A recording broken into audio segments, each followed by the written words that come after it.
అందరికీ నమస్కారం. రాష్ట్ర వ్యాప్తంగా వైసీపీ చేసినటువంటి అవినీతి అక్రమాల భాగోతం ఒక్కొక్కటిగా బయటపడుతుంది. దాంట్లో భాగంగానే గతంలో గుడివాడలో జరిగినటువంటి టిడ్కో ఇళ్ల స్కామ్కు సంబంధించి ఇప్పుడు తెర మీదకు వచ్చినటువంటి వాస్తవాలు చూస్తే ఒక్కొక్కరు నోళ్ళు వెళ్ళబట్టవలసిన పరిస్థితి.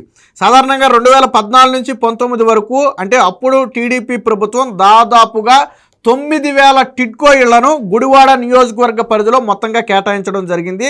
దాని లబ్ధిదారుల ఎంపిక జరిగింది. ఎన్నికల నాటికి అంటే 2019 ఎన్నికల నాటికి దాదాపుగా 80 లేదా అంతకంటే ఎక్కువ శాతం పూర్తి చేసిన ఇళ్ళు సిద్ధంగా ఉన్నాయి. అంటే చిన్న చిన్న మౌలిక వసతులు కల్పిస్తే ఇంక ఇళ్లలోకి వెళ్ళిపోవచ్చు.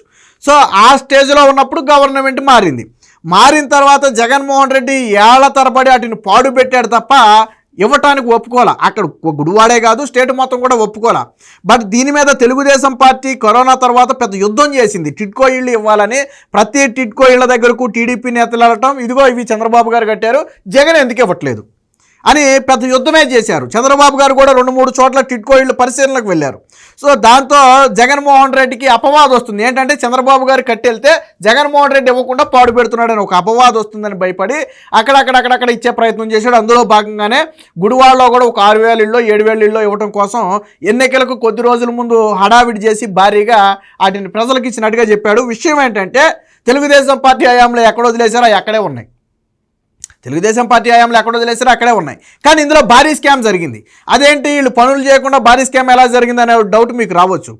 స్కామ్ ఎలా చేశారు అంటే ఇప్పుడు తెలుగుదేశం పార్టీ హయాంలో కొంతమంది ABCDF అని చెప్పి కొంతమంది పేర్లను ఇచ్చింది లబ్ధిదారులు. వాళ్ళ నుంచి కొంత అమౌంట్ రూపంలో కట్టించుకునే ఉంటే వాటిని కూడా కట్టించుకుంది. సో అసలు లబ్ధిదారులు వాళ్ళు. ఆ లిస్టులన్నీ కూడా టీడీపీ హయాంలోనే ఫైనలైజ్ అయిపోయాయి.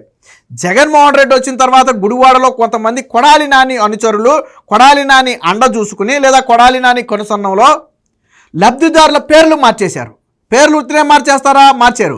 నీకు టిడ్కో ఇల్లు కావాలా, నాకు ఒక 2 లక్షలు కట్టు, దాని విలువ ఒక 7-8 లక్షలు 10 లక్షల దాకా ఉంటుంది స్థలంతో కలిపి, నాకు ఒక 2 లక్షలు కడితే నీకు టిడ్కో ఇల్లు ఇప్పిస్తా. మరి ఒక వ్యక్తికి టిడ్కో ఇల్లు ఇవ్వాలి అంటే ఉన్న వాళ్ళని తీసేయాలి కదా. సో అలా అర్హులైన వాళ్ళని, ముఖ్యంగా ఎవరైతే టీడీపీకి కొద్దిగా సానుభూతి పరులుగా ఉన్నారో లేదా వైసీపీకి కొద్దిగా యాంటీగా ఉన్నారని భావించారో లేదా ఎవరైతే ఈడు పెచ్చోడు నోరు తెలవడాడు మాట్లాడలేడని భావించారో అలాంటి వాళ్ళ పేర్లన్నీ కూడా దాదాపుగా 2,000 నుంచి 3,000 పేర్లు తొలగించి వాటిల్లో వైసీపీ వాళ్ళకి కావాల్సిన వాళ్ళకి లంచాలు ఇచ్చిన వాళ్ళకి పేర్లు పెట్టించుకున్నారు. వాస్తవానికి ఈ లిస్ట్ అంతా కూడా కలెక్టర్ దగ్గర ఫైనల్ అవ్వాలి.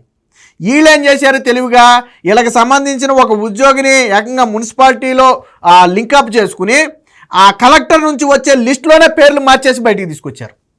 అంటే ఒకప్పుడు టీడీపీ జాబితా విడుదల చేస్తే నా పేరు ఉంది, కానీ వైసీపీ విడుదల చేసిన జాబితాలో నా పేరు ఉండదు. ఒకవేళ అదేంటి అప్పుడు నా పేరు ఉంది కదా ఇప్పుడు నా పేరు ఎందుకు లేదని ఎవరైనా ప్రశ్నిస్తే వాళ్ళ మీద గెడ్డం గ్యాంగు యుద్ధానికి సిద్ధం, దాడి చేయడానికి సిద్ధం. సో ఇలాగా దాదాపుగా 2,000 నుంచి 3,000 ఇళ్లకు 1,00,000 నుంచి 2 లక్షల రూపాయలు ఒక్కొక్క ఇంటికి వసూలు చేసి భారీ కబ్జా చేశారు. ఇక్కడతో ఆగారంటే ఆగల. జగన్మోహన్ రెడ్డి వచ్చాడు కదా ప్రారంభోత్సవానికి, టిడ్కో ఇళ్ల ప్రారంభోత్సవం హడావిడితో జగన్ వచ్చాడు కదా, దాదాపుగా 2 కోట్ల రూపాయలు బిల్లు పెట్టారు. 2 కోట్ల రూపాయలు బిల్లు పెట్టారు. ఆ కాంట్రాక్ట్ పనులన్నీ కూడా ఆ కొడాలి నాని అనుచరులే తీసుకున్నారు. ఈవెన్ అక్కడికి మట్టి తోలకం దగ్గర మొదలు పెడితే మౌలిక వసతులు వీళ్ళు కల్పించింది లేదు, సచ్చింది లేదు. కానీ ఆ పేరుతో కాంట్రాక్టులన్నీ సొంత వాళ్ళకి ఇచ్చుకుని డబ్బులు విడుదల చేశారు. ఇక్కడ 2 కోట్ల రూపాయలు ప్రారంభోత్సవానికి పెట్టారు. మీరు ఆశ్చర్యపోతారు, 28 లక్షల నిమ్మకాయ నీళ్ళకు పెట్టారు. కేవలం నిమ్మకాయ నీళ్లకు 28 లక్షలు అయిందని చెప్పి పెట్టారు. జీవాలో కూడా ఉన్నాయి. అయ్యి 28 లక్షల నిమ్మకాయ నీళ్ళకి చూపించారు. ఒక గ్లాసు 10 రూపాయలు వేసుకున్నా దాదాపు 28,000 మంది వస్తేనే కానీ అంత ఖర్చు అవుతుంది. ఒక గ్లాసు ఖరీదు 10 రూపాయలు అనుకుందాం. అలా బల్క్లో చేస్తే 3 నుంచి 4 రూపాయలు ఖరీదు కూడా చేయదు గ్లాసు. ఆ లెక్కనిలో 3-4 లక్షల మందిని పిలిచి ఇవ్వాలి. గట్టిగా జగన్మోహన్ రెడ్డి జనాన్ని పోగేస్తే 2,000 మందిని పోగేసే, 3,000 మందిని పోగేసే, 5,000 మందిని పోగేసే, అంతకు మించి అయితే పోగేయడు కదా. కానీ 28 లక్షలు కేవలం నిమ్మకాయ నీళ్ళకి పెట్టారు. ఎవరు తీసుకున్నారో ఈ కాంట్రాక్టులన్నీ పరిశీలిస్తే కొడాలి నాని అనుచరులు తీసుకున్నారు. మరి అందులో కొడాలి నానికి ఏమన్నా కమిషన్లు ఉన్నాయో లేదా ఆయనకి మద్దతుగా ఉన్నందుకు ఏమన్నా ఆయన ఇప్పించి పెట్టాడో తెలియదు. కానీ ఇలా 1 కాదు 2 కాదు, రాష్ట్ర వ్యాప్తంగా జగనన్న కాలనీలో అయితే ఇంకా భారీ దోపిడీ. మనకు తెలుసు కదా, ఏదో మట్టి దోలాలని చదునని ఎకరాన్ని 10-15 లక్షలకి రైతుల నుంచి కొని ప్రభుత్వానికి 25-30 లక్షలకు అమ్మేశారు ఇళ్ళు. లేదా కొంతమంది రేపొద్దున మన పేరు మీద కొని అమ్మితే మనకి రిస్క్ అని చెప్పి కొంతమంది ఏం చేశారంటే రైతుల్ని ముందే పిలిచి 4 ఎకరాలు 5 ఎకరాలు 10 ఎకరాలు తీసుకునే రైతుల్ని పిలిచి, బాబు మీకు ఎకరానికి ఇంత సొమ్ము ఇస్తాము, ప్రభుత్వమే మీకు ఇంత సొమ్ము ఎత్తదా, రిమైనింగ్ మాకు ఏంటంటే ఫర్ ఎగ్జాంపుల్ మీకు ఎకరానికి 15 లక్షలు 10 లక్షలు ఇస్తాము, ప్రభుత్వం మీకు ఎకరానికి 20 లక్షలు ఇస్తుంది, మీ డబ్బులు మీరు తీసుకోగా మిగిలిన డబ్బులు మాకు ఇచ్చేయాలి, లేదా ముందు మిగిలిన ఏదైతే మీకు ఎక్స్ట్రా ఉన్న అమౌంట్ ఉందో అది ముందు మాకు ఇచ్చేయండి, తర్వాత ప్రభుత్వం చేత మీకు డబ్బులు ఎంచుతాం.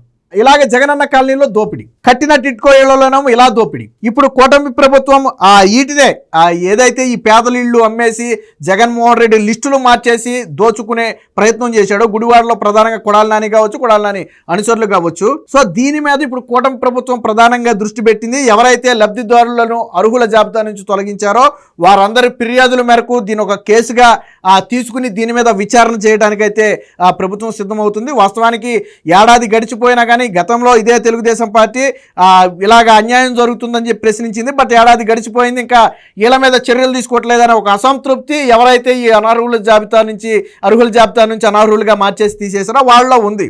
సో దీంతో వెంటనే కూటమి ప్రభుత్వం కావచ్చు, అక్కడ స్థానిక టీడీపీ లీడర్లు కావచ్చు ఏం చేశారంటే ఖచ్చితంగా ఈ స్కామ్ మొత్తాన్ని వెలికి తీయాలి.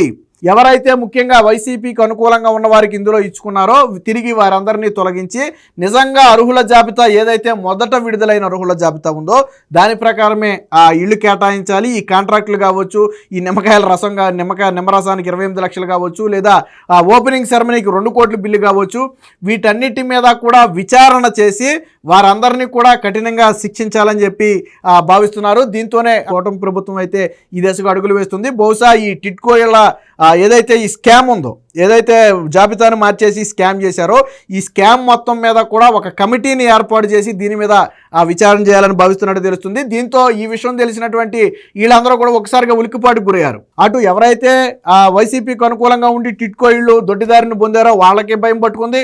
ఈ అవినీతి అక్రమాల్లో పాల్పంచుకున్న Kodali Nani and co batch ఎవరైతే ఉన్నారో వాళ్ళకు కూడా భయం పట్టుకుంది. ఎందుకంటే రేపొద్దున తీగలాగితే డొంక గదిలింది అనుకోండి, మొత్తాన్ని తీసుకెళ్లి జైల్లో పెడతారు. ఎందుకంటే వల్లభనేని వంశీ లాంటి వాళ్ళకే దిక్కు లేదు కాబట్టి వీళ్ళని వదిలిపెట్టే ప్రసక్తి ఉండదు. ఇప్పుడు వీళ్ళంతా భయపడుతున్నారు. ఇక కొడాలి నాని దాదాపుగా అడ్రస్ లేడు, మనందరికీ తెలుసు కదా. గతంలో థూ అంటే వచ్చి మాట్లాడేవాడు, థా అంటే వచ్చి మాట్లాడేవాడు. పాపం ఇప్పుడు మిథున్ రెడ్డి లాంటి వాళ్ళు అరెస్ట్ అయితేనే బయటకు వచ్చి గట్టిగా ఖండించలేని పరిస్థితి. ఏదైనా మాట్లాడితే తీసుకెళ్ళి ఎక్కడ నన్ను బొక్కలేస్తారో అనే భయం కొడాలి నానికి ఉంది. సో ఏది ఏమైనా మొత్తంగా గుడివాడలో కొడాలి నాని అవినీతి అక్రమాల మీద కూటమి ప్రభుత్వం అయితే దృష్టి పెట్టినట్టుగా కనపడుతుంది. ఖచ్చితంగా ఈ అవినీతిలో భాగస్వాములైనటువంటి కొడాలి నాని కావచ్చు, లేదా అనుచరులు కావచ్చు, ఖచ్చితంగా శిక్ష అయితే అనుభవించక తప్పదని చెప్పి అక్కడ ప్రజలు మాట్లాడుకుంటున్నారు. Please subscribe to Leo news for more videos.